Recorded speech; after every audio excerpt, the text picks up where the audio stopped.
So I'm sitting inside of my car right now, outside of Barnes and Noble, and I'm doing a lot of thinking, right? Is it worth being an AI automation agency slash freelancer in 2026? Does being good with the technology set you apart in this market at this rate? Does it make sense to double down on this business model? I don't know anymore.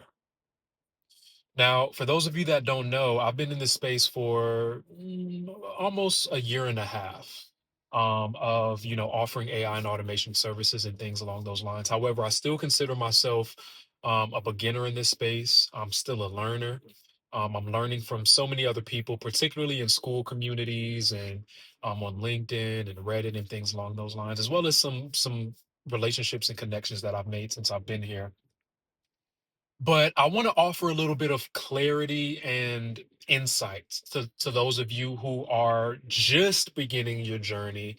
You're still learning how to wire up automations in N8N or Make.com. You're still mastering Claude Code to learn how to build apps and scripts and all of that kind of stuff. And you're thinking about going into the market as somebody who offers that as a service. So take it from somebody who's been in this space for about a year and a half. I'm on my third client, which is ongoing. I've worked with this client for almost a year now. So this has been sort of an extended engagement that I've been in. I am at a crossroads right now. Reality is hitting me. And I'm starting to realize that there are a lot of traps and pitfalls that nobody tells you about in this AI and automation space, at least didn't tell me about.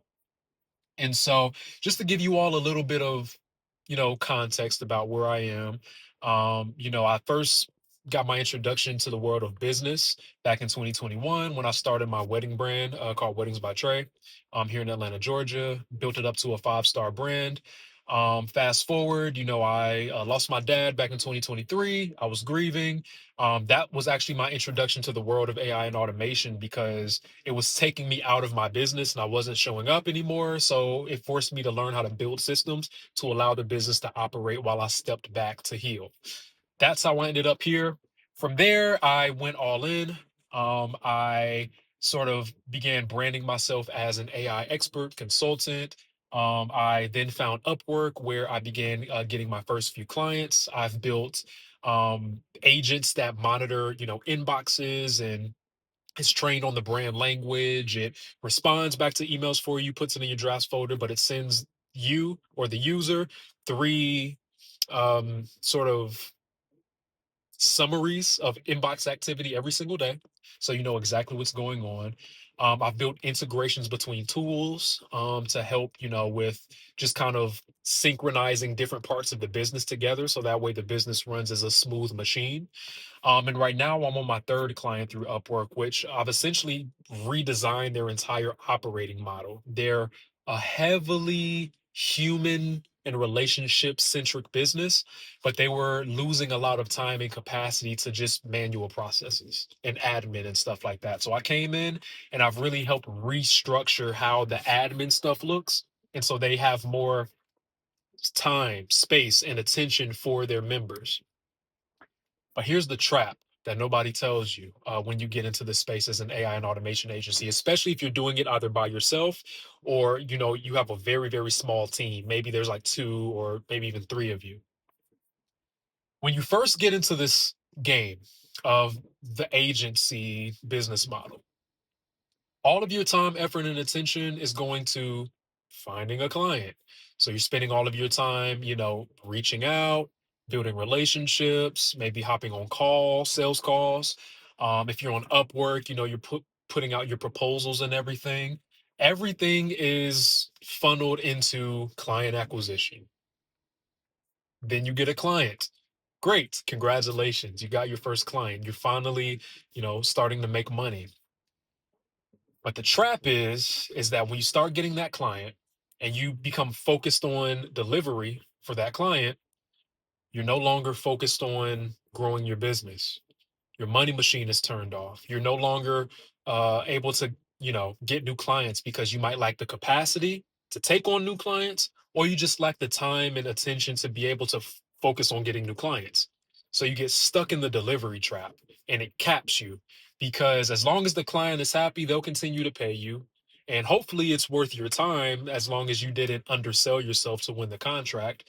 That's a mistake that I made. I undersold myself. And so I'm in this kind of long term agreement where it's like what I'm making from it, it's not really worth my time, especially since my scope has grown quite a bit since I began working with them. But the thing is that because they do have a lot of requirements, it kind of like has made me shy away from continuing to take on more clients because the more that I do for them, the more that they want, which requires more of my time, effort, and attention. And so if I were to go out and land another client, I know that I'm just going to be buried in delivery. That's the trap. Like the second you get a client, you get stuck in delivery. Nobody tells you that.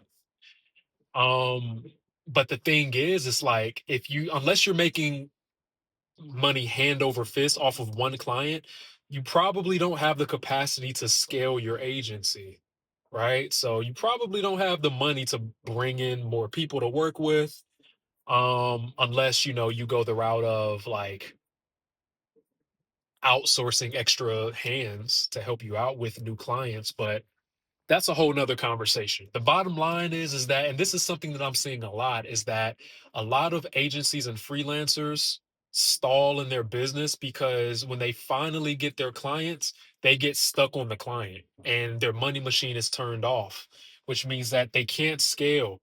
They can't continue to grow their agency. And overall, they eventually end up becoming just an employee of their client. They have created a job for themselves and you can't grow that way.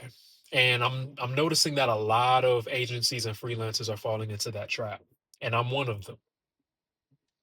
So this has brought me to a reckoning with myself. And it's been on my mind a lot, especially over the past maybe 1 or 2 weeks, which is in August 2026, does it still make sense to enter the scene as an AI automation agency or freelancer? We're talking about a lane where every single day new agencies are being born, new freelancers are being born. Yes, demand is going up as well as more of your potential clients are becoming more problem and solution aware, but you're no longer differentiated because you know how to build an automation. You're no longer differentiated because you understand AI and you can use Claude Code.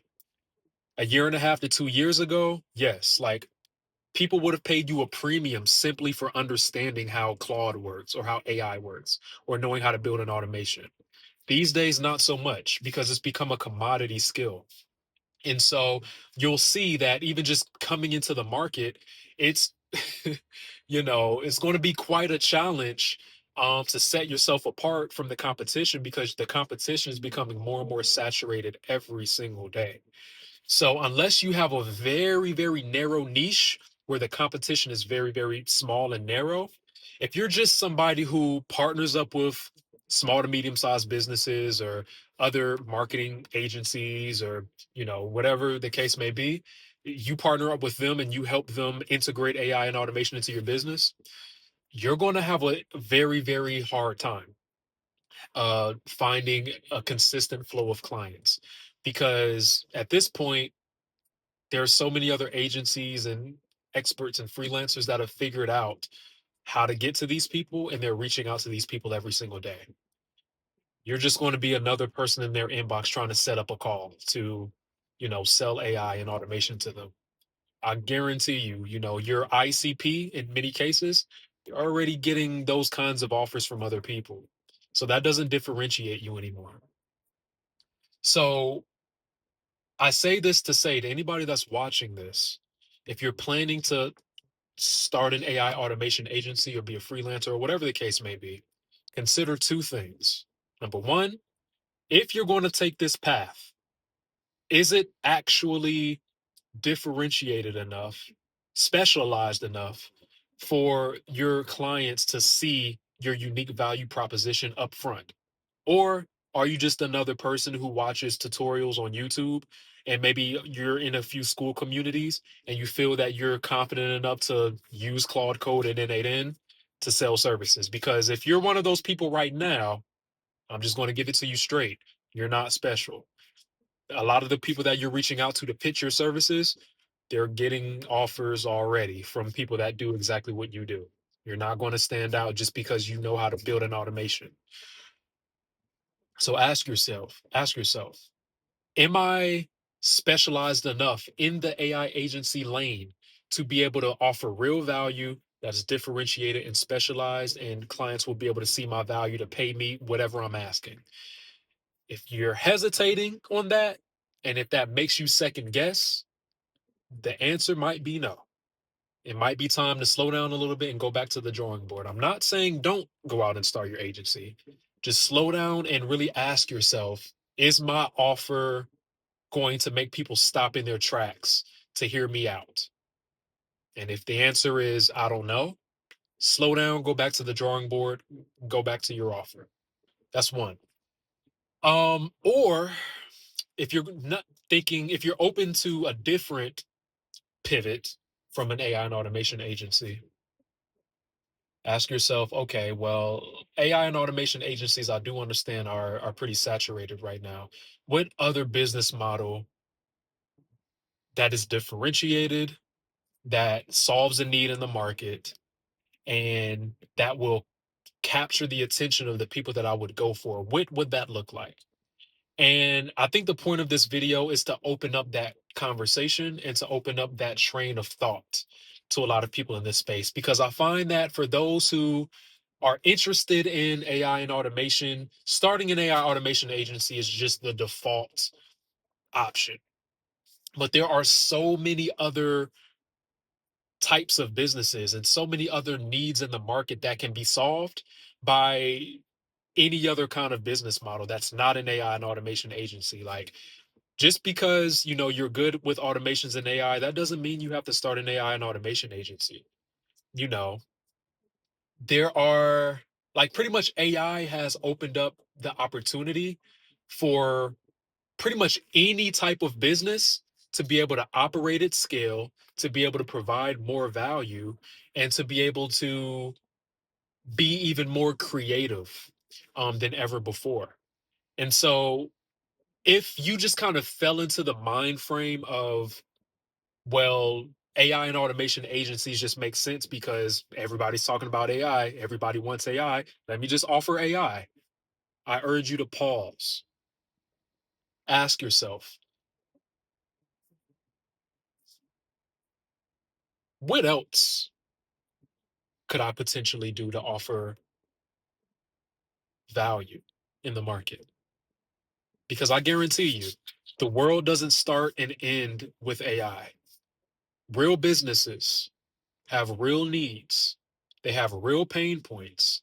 They really need to get in contact with people who have expertise when it comes to certain things that have nothing to do with AI. You can start an agency or a business, or do your own thing as a freelancer, and you can still use AI and automations as part of your infrastructure for you to run your business. But what you offer to your clients can have nothing to do with AI or automation. And you can still build a 20K per month business. For me, I'm not going to reveal exactly what my plan is just yet because I'm still figuring that out, to be honest with you. But the purpose of this video isn't to tell you to quit your AI automation agency or not to chase your dreams.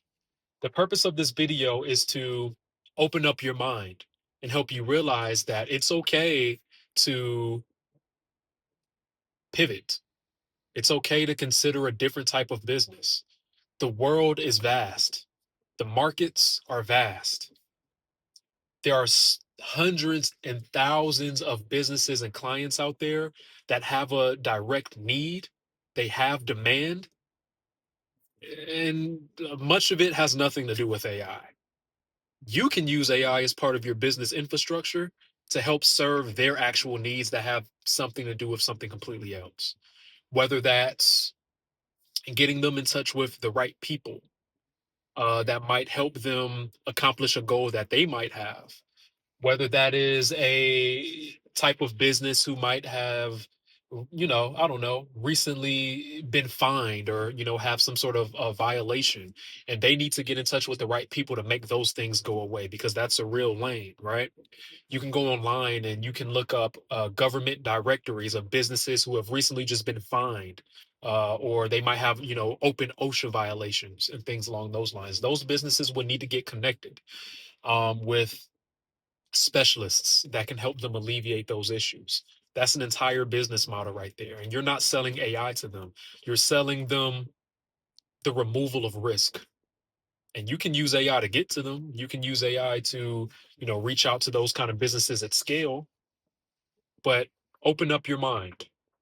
AI and automation agencies aren't the only way to make money in 2026. I would argue that the best time to get into AI and automation agencies was a year ago. In late 2026, it's time to be creative.